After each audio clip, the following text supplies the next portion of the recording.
Hello and welcome to you wherever you may be joining us. It's a beautiful winter's day here in Brisbane. Well, we saw Paddy a moment ago. Let's go down and join him for the track report. On the course, Pat. And let's welcome in Pat Welsh to our team today on Doomben 10,000 Day. Way back when, I used to love Gun Sind, you know, for the front running displays and I loved all that. Beau Rogue with Cyril Small, what a story. I mean, Vic Rail, they were wonderful yarns way back then. But I suppose, again, because of my relationship with the Freedman boys, loved the Mackay Diva story, loved the Black Caviar story with Peter Moody. I mean, when he brought Black Caviar to Doomben that day, I mean, there wasn't a spare seat in the house. And that's just, it's not something we see often in racing these days. So it was just great. And again, back to my point of making stars. I mean, you've got to have the beast that keeps running these incredible races. Winks with Peter Tye, another great Queenslander. You know, he was the managing owner of Winks. So yeah, we've had a lot of good Queensland yarns when it comes to racing. Oh, Paddy was one of racing's true fans, a tragic punter and tipster, but just a great fan. Racing was always on in the Channel 7 newsroom. Disturbing on a Tuesday afternoon because I'm trying to back a winner and the next race is on in about 3 minutes. I had a few years working in weekends with Seven, and Paddy was just a champion, and there was always racing on a weekend, particularly Saturday bulletin. So he's been a staunch supporter, and particularly so of the Sunshine State. But he got to see plenty of Melbourne Cups as well. Maybe not in the flesh because he was in the bookies ring, but he was at Flemington.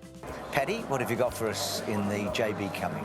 Some keen punting too early in the days, Zali. I remember the old days.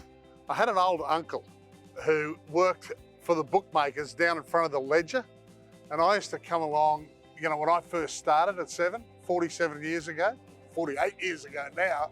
And I remember there were big crowds down there and then there'd be big crowds here. It was a different beast, obviously, in those days. My dad was a penciler for the bookies around the Bundaberg Wide Bay region. They would often travel of a weekend, go to races in Gympie and places like that. But he was a wizard. Paddy's about as iconically Queensland as a Wally Lewis is or an Alan Border. He's that sort of character, and punters are used to seeing him reporting at carnival race meetings all around Australia. So when people think of racing and punting, they think of Paddy, and he's a true blue Queenslander, the Bundy boy who's went on to a great career, such a long career at the Seven Network.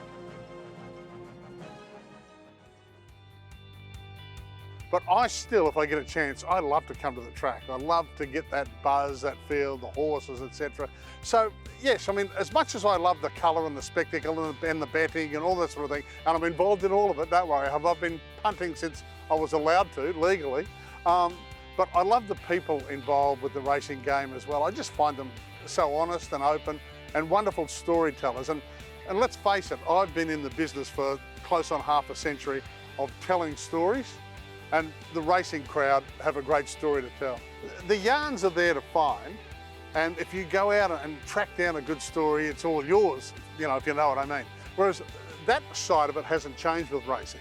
You still phone the jockeys, still phone the trainers, still phone the administrators, and 99% of the time they're happy to talk.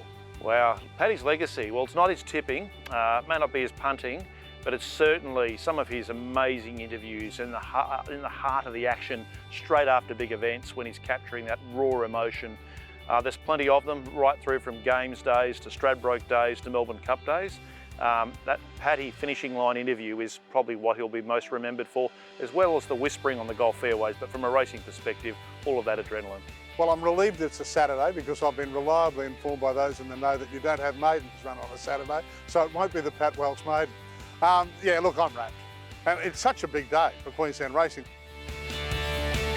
Thank you for joining us. We've had a spectacular day of racing and we'll see you again soon.